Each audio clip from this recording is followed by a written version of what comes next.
Hello students, अगर आप भी रैपिड रिवीजन करना चाहते हैं क्लास 10 ट्रिग्नोमेट्री का तो आइए मेरे साथ करते हैं। मेरा नाम है अंकुर अग्रवाल और आज हम बात कर रहे हैं कि हम क्या करें कि कम से कम टाइम में हम ट्रिग्नोमेट्री का एक रिवीजन कर जाएं। देखो, बहुत basic and a very fast revision of what is trigonometric ratio. सबसे पहला टॉपिक हम पढ़ते हैं ट्रिग्नोमेट्रिक रेशियो। ट्रिग्नोमेट्रिक रेशियो का मतलब होता है it is the ratio between the sides of a triangle. लेकिन अभी क्लास 10th में हम सिर्फ अपने इस डिस्कशन को राइट ट्राइंगल में लिमिट रखेंगे। तो class 10th is all about right triangle only. तो ये एक राइट ट्राइंगल है, इसके साइड्स के रेशियो को बोलते हैं ट्रिग्नोमेट्रिक रेशियो। तीन साइड्स हैं, एक को बेस बोलते हैं, एक को परपेंडिकुलर बोलते हैं, एक को हाइपोटेन्यूज बोलते हैं एक राइट ट्राइंगल के अंदर। So the ratio will be called as the trigonometric ratio, यानी कि इन दोनों का रेशियो, यानी कि बी रेशियो पी हो या फिर पी रेशियो बी हो, पी बी रेशियो एच हो या एच रेशियो बी हो, पी रेशियो एच हो या फिर एच रेशियो पी हो। कुल मिलाकर 6 पॉसिबिलिटीज बनेंगी रेशियोज की, हम पिछले सेशन में कवर कर चुके हैं। बहुत ब्रीफली एक ओवरव्यू ले रहा हूँ। सो दैट मीन्स ये सब यहाँ पर रेशियो पॉसिबल हैं कि B P P B P H और एच पी। ऑलराइट, इन सब रेशियो के हमने नाम असाइन कर दिए। सो इन शॉर्ट इनको बोलते हैं sine theta is P ratio H, cos theta is B ratio H, tan theta is p ratio b, cosec theta is h ratio p, sec theta is h by b, and cot theta is b by p. All right, these are the 6 trigonometric ratios you must be aware of. अब करते क्या है, trigonometric ratio को find कैसे करते हैं, उसके लिए हमें एक ट्राइंगल होना चाहिए। अब देखो, ट्राइंगल में जो बेस्ट केस सिनेरियो हो सकता है वो होगा कि आपको तीनों साइड दे रखी है। ये राइट ट्राइंगल है, इस राइट ट्राइंगल में तीनों साइड्स आपको बोल रखे हैं this is 3, this is 4 and this is 5। लेकिन ऐसा कभी होने नहीं वाला प्रैक्टिकली कि आपको तीनों साइड देंगे और बोलेंगे कि ट्रिग्नोमेट्रिक रेशियोज निकालो। राइट, अगर निकालना है तो कोई बहुत बड़ी बात नहीं है। यहाँ पर लाइक साइन थीटा है, साइन थीटा हमें पता है कि पी बाई एच होता है। परपेंडिकुलर ये थीटा है तो perpendicular in this case is 4/5। Similarly cos theta हमें निकालना है, so that is B by H. So base इस केस में है 3/5। tan थीटा अगर हमें निकालना है, so tan theta is p by B and p by B हो जाएगा 4/3। ऑलराइट, इसके इनवर्स रेशियोज है कॉसेक थीटा साइन थीटा का इनवर्स रेशियो है cosec theta is h upon p, that means 5/4। sec theta is h by b, that means 5/3। And tan theta का inverse होगा cot theta, और cot theta की value हो जाएगी b by p, the value will be 3/4। इस तरीके से trigonometric ratios निकालते हैं अगर आपको तीनों साइड पता है तो। अब ऐसा हमेशा होने नहीं वाला कि तीनों साइड पता होंगी, तो फिर क्या करोगे, क्या क्या पॉसिबिलिटीज है। एक पॉसिबिलिटी है कि आपको कोई भी दो साइड दी होगी। राइट ट्रायंगल के अंदर अगर मुझे कोई भी दो साइड दी हो तो मैं कैसे निकाल सकता हूँ, बहुत सिंपल है ना यार। इसके अंदर पाइथागोरस थ्योरम लगाओ, और पाइथागोरस थ्योरम लगाते ही आपके पास थर्ड साइड आ जाने वाली है।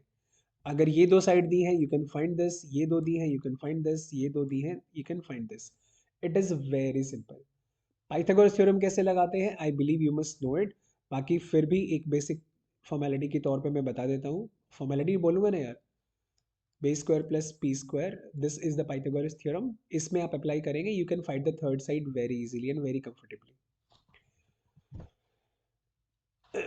नाउ इसमें क्वेश्चन किस तरह के बन सकते हैं, और एक क्वेश्चन बनता है, एक तो क्वेश्चन बनता है ऐसा कि जहां पे आपको बोला find all the trigonometric ratio. अभी this is also a least likely question कि एग्जाम में ऐसा क्वेश्चन आए कि सारे रेशियोज निकाल के बताओ। अगर उसको पूछना है ना, आपको वो एक ऐसा ट्रिग्नोमेट्रिक एक्सप्रेशन बना के देगा। देखो याद करो, हम लोगों ने पढ़ा है एल्जेब्रिक एक्सप्रेशन। वो एल्जेब्रा का एक एक्सप्रेशन होता है x square minus 1 upon x square plus 5x plus 6, something like this is an algebraic expression. ये है एक ट्रिग्नोमेट्रिक एक्सप्रेशन, इसमें कुछ ट्रिग्नोमेट्रिक रेशियोज हैं और वहां पर हमें वैल्यूज फाइंड करके वो वैल्यूज सब्सटीट्यूट करनी है and we get the answer. Alright, तो अब इस तरह के क्वेश्चन को कैसे अटेम्प्ट करना चाहिए, आओ अब इसके बारे में बात करते हैं। हमने पिछली क्लास में इसके बारे में बात नहीं की थी। सो हमें क्या करना है, हमें फिगर को रेफर करना है and if you refer to this particular figure and we can find the values and we can substitute all the values here. देखो मैंने समझने के लिए मैंने यहाँ पर ज़्यादा वैरायटी नहीं ली है क्वेश्चंस में, सो दैट आपको इजीली समझ में आ जाए। पिछले क्वेश्चन में आपने यहाँ पर सारी वैल्यूज निकाली थी रेशियोज की, इन वैल्यूज़ को आप लोग यहाँ पर यूज़ कर सकते हो और यहाँ पर इसमें सब्सटीट्यूट कर सकते हो। तो वहाँ से आप वैल्यूज़ देखो और इसके अंदर वैल्यूज़ सब्सटीट्यूट करो। साइन थीटा हमें पता है, sign theta is p/h, so p/h is 4/5 minus cos theta is b by h which is 3 by 5 plus 1. Now upon, इसको हम 1 upon 1 कर सकते हैं बिकॉज एलसीएम लेके हम इसको सॉल्व करेंगे. And now after that cosec theta, cosec theta inverse होता है sin थीटा का, so that will B 5 upon 4 and then plus cot theta. Cot theta is 3 by 4 and minus 1. इसको भी हम 1 upon 1 लिख लेते हैं. So what I mean to say is कि अभी हमने जो पहले क्वेश्चन में सारे आंसर सॉल्व किए थे, वहाँ से जाके आप इसको देख सकते हो and you can substitute all the values and find yourself. Now अब आगे इसमें हम क्या करेंगे, देखो ये एक ऐसा क्वेश्चन है, इस तरह के क्वेश्चन में बच्चे बहुत मिस्टेक कर जाते हैं. मिस्टेक किस तरह की करते हैं कि अगर आप एक ऐसे स्टूडेंट जो कि 50 से 70% के बीच में मार्क्स स्कोर करते हो, तो ज़्यादा चांसेस है कि इस तरह के क्वेश्चंस, इस तरह के एक्सप्रेशंस, आपको लगता है कि आपको चीज़ें आती हैं लेकिन फिर भी आपसे मिस्टेक्स हो जाती हैं, ऐसी ऐसी मिस्टेक्स हो जाती हैं जो आपने कभी एक्सपेक्ट भी नहीं किया था, या फिर इस तरह के क्वेश्चंस में आप मिस्टेक बार बार करते ही करते हो. व्हाट आई मीन टू से इज, आपने इन बातों का ध्यान देना है. अगर आप इन बातों पर ध्यान देंगे तो आप इस तरह की मिस्टेक्स को ओवरकम कर सकते हैं. And to help all the students, मैंने एक फ्री ऑफ कोर्स एक कोर्स अवेलेबल कराया है which is on thetalentshalla.in which is my website. So उसका लिंक मैं डिस्क्रिप्शन में डाल दूंगा एंड फर्स्ट पिन कमेंट में भी डाल दूंगा. व्हाट आई मीन टू से, मैंने कोर्स में आपको क्या ऑफर किया है, this course is called a concept booster course, जिसमें जितनी भी common mistakes class 10, class 9, class 8 के स्टूडेंट्स करते हैं, उन सभी मिस्टेक्स को कैसे आप बचा सकते हो by understanding the concept, and कुछ क्वेश्चन खुद से सॉल्व करके, प्रैक्टिस असाइनमेंट भी रहेगा. तो वो करने के बाद में देर आर चांसेस कि आप कुछ परसेंट तक अपनी मिस्टेक्स को रिड्यूस कर सकते हो. Alright, now let's solve this. अब इसको करने के लिए हम लोग क्या करेंगे, ऊपर तीनों जगह पर हमें एलसीएम चाहिए होगा. So the LCM will be 5, so this will be 4 minus 3 plus 5. And नीचे भी हमें एलसीएम चाहिए होगा 4, so this will be 5 plus 3 minus 4. Now ये सब कैसे आए, ये सब आप फ्रैक्शन के कॉन्सेप्ट से सीख सकते हैं. कॉन्सेप्ट बूस्टर कोर्स में मैंने फ्रैक्शंस, नेगेटिव साइन के मिस्टेक्स, स्क्वायर रूट से जिन बच्चों को डर लगता है, मन ही नहीं करता स्क्वायर रूट के क्वेश्चन सॉल्व करने का, इस तरह के बहुत सारे मेजर कॉन्सेप्ट उसके अंदर कवर्ड है. So now upon further solving it, what we will find is 4 minus 3 is 1, 1 plus 5 is 6. So this is 6 upon 5, and upon 5 plus 3 is 8, 8 minus 4 is 4, 4 upon 4.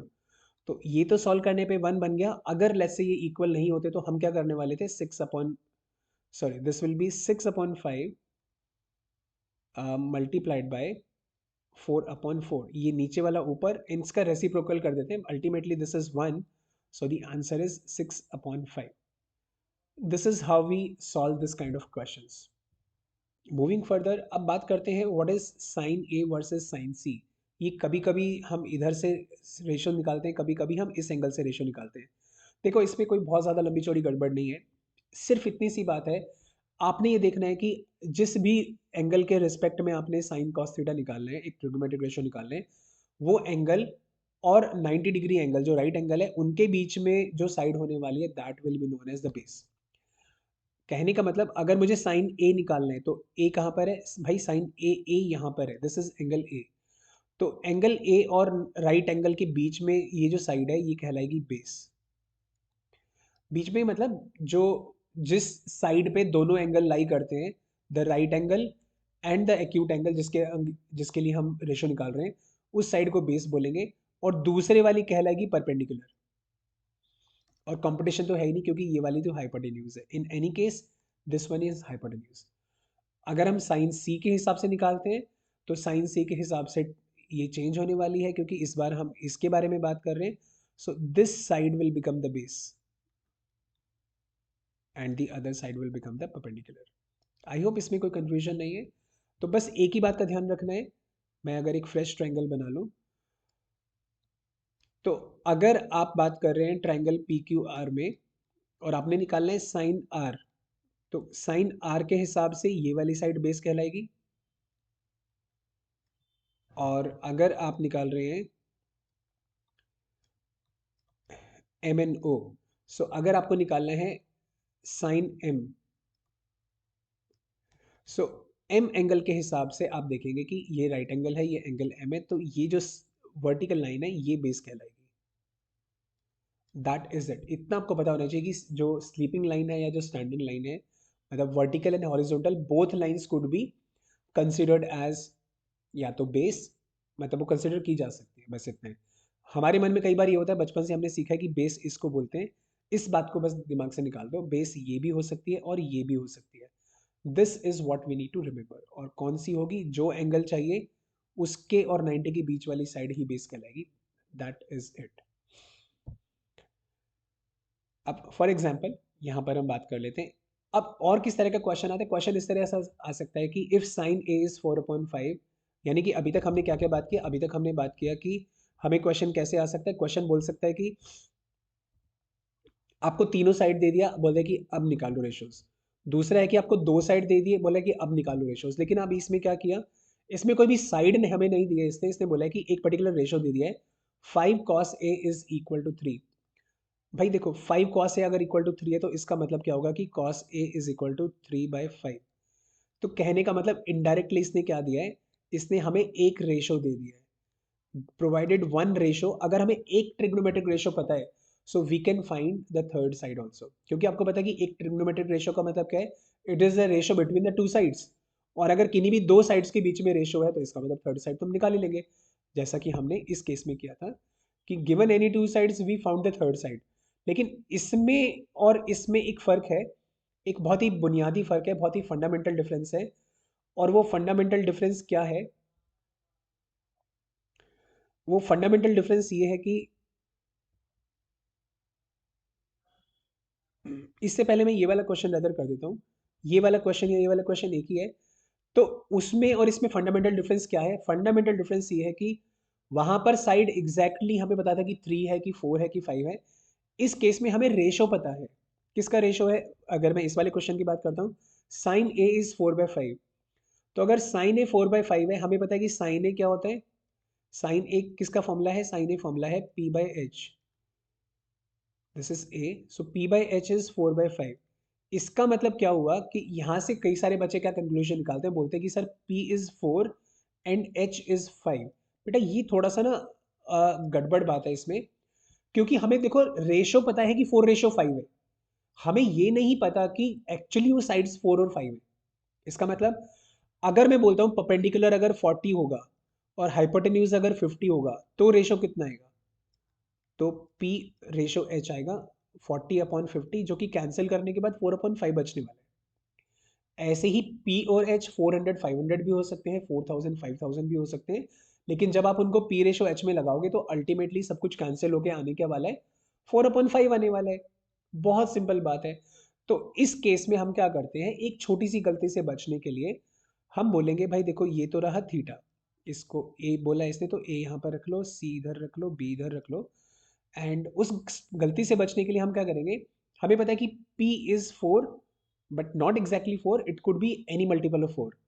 वो 4 का 10 टाइम्स भी हो सकता है, 100 टाइम्स भी हो सकता है, 2 टाइम्स भी हो सकता है, 5 टाइम्स भी हो सकता है। तो जितने भी टाइम्स है उस कॉमन फैक्टर को हम लोग बोल देते हैं x। सो परपेंडिकुलर हो जाएगा 4x और बेस हो जाएगा, sorry hypotenuse will be 5x। ये यहाँ से हमें कंक्लूजन निकालना चाहिए। और this side now can be found out. तो अब हम यहाँ पर क्या करने वाले हैं, सेम हम लोग पाइथागोरस थ्योरम का यूज़ करेंगे। और पाइथागोरस थ्योरम का यूज़ करके मैं आपकी यहाँ पे हेल्प कर रहा हूँ। पाइथागोरस थ्योरम कैसे यूज़ करते हैं, h² is b² plus p²।